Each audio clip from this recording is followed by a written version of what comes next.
बाजी चित्रपट हा 1951 साली प्रदर्शित झाला होता आणि आपल्या सर्वांना माहिती आहे की गुरुदत्त आणि देवानंद यांची मैत्री आणि त्यातूनच दिग्दर्शनाची त्यांना पहिली संधी मिळाली. बाजी हा गुन्हेगारी पट होता. बाजीने रौप्य महोत्सव साजरा केला.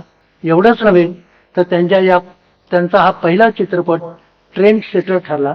बाजी चित्रपटाच्या दरम्यान गुरुदत्त यांचं भाग्य इतकं चांगलं होतं की त्यांना प्रतिभावान अशा 6 कलाकारांबरोबर काम करण्याची संधी मिळाली.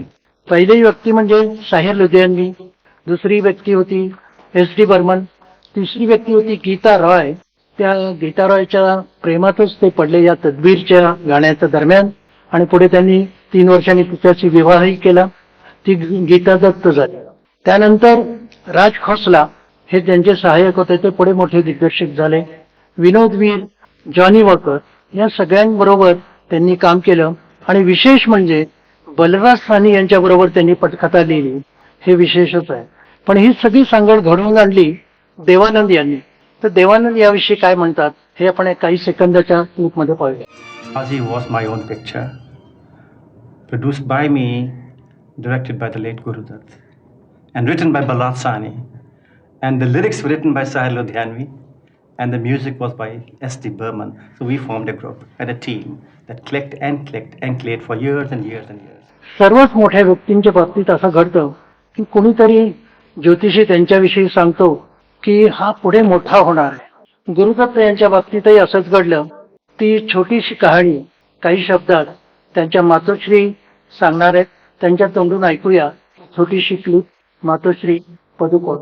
जब मेरी शादी हुई मैं सिर्फ 12 साल की थी तो एक एस्ट्रोलॉजर ने कहा कि तुम्हें 1 साल के अंदर एक लड़का होगा जो बहुत मशहूर होगा और अपने फैमिली को अच्छी तरह से देखेगा और बहुत अच्छा होगा.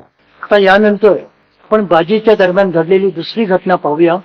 ती घटना अशी घडली की या घटनेमुळे गुरुदत्त यांना त्यांच्या आयुष्यातला त्यांना हवा असलेला समंजस आणि अतिशय प्रतिभावान असा फोटोग्राफर VK मूर्ती या बाजीच्या शूटिंगच्या दरम्यान गवसला. तो प्रसंगही मोठा मनोरंजक आहे. चित्रपटातलं सुनो गजर क्या गाये ह्या गाण्याचं चित्रण चालू होतं. प्रमुख कॅमेरामन V रात्रा त्याचं चित्रण करीत होते. त्यांना सहाय्य करीत होते VK मूर्ती. मूर्तीने गुरुदत्त यांना एक अवघड दृश्य सुचवलं. फ्लोअरवर नाचणाऱ्या नृत्यांगनांना प्रथम आरशात फोकस करायचं आणि तेथून तो कॅमेरा खाली हॉटेलच्या बारवर आणायचा. त्याच्यानंतर तो कॅमेरा देवानंदवर केंद्रित करायचा आणि देवानंद पुढे जाऊन या नृत्याच्या स्टेज पाशी जातो तिथपर्यंत कॅमेरा घ्यायचा. हा दृश्य घेण्यासाठी V रात्रा जे होते ते अत्यंत धिप्पाड अशा प्रकृतीचे असल्यामुळे क्रेनवर बसून तो शॉट घेऊ शकत नव्हते. त्यामुळे गुरुदत्त यांनी VK मूर्तीला विनंती केली की तू हा शॉट घेऊ शकतोस का. VK मूर्ती म्हणाले की जर मला रात्रा साहेबांनी परवानगी दिली तर हे दृश्य मी एका टेक मध्ये घेऊ शकेन. आणि VK मूर्तींनी हे दृश्य एका टेक मध्ये चित्रित केलं. तर हा जो काही प्रसंग आहे त्यातून गुरुदत्त यांना लक्षात आलं की हा प्रतिभावान आहे आणि त्यांच्या तोंडूनच आता आपण मूर्तींच्या तोंडून हा प्रसंग ऐकूया. पाहूया क्लिप मूर्तींची. I was an assistant cameraman that used to suggest him the angles and shot compositions and all. He liked it very much, and one of the shots which actually gave me a break. He gave me a break because of that particular shot. It was a difficult shot. I kept the camera in the close-up through the mirror, and then panned the camera to the hero, Devanand, and he starts moving towards the dais where the dance is going on. And with him, I move over it and compose the dancer, and he goes and sits on a chair in the pole. So this was the shot. It was not just a panning shot. It was a trucking and a dolly movement like that, from top to lower level and go forward. So 3 movements, which was rather difficult for that particular cameraman to operate. The reason being he was a little fat, and we did like the shot very much.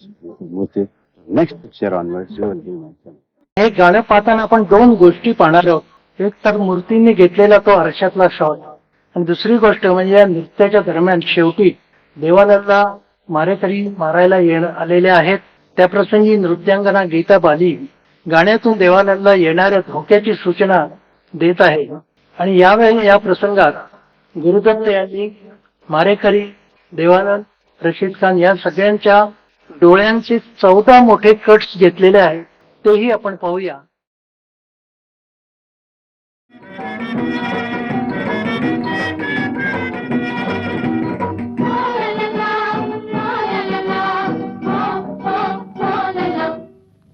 सुनो गजर क्या गाए, समय गुजरता जाए.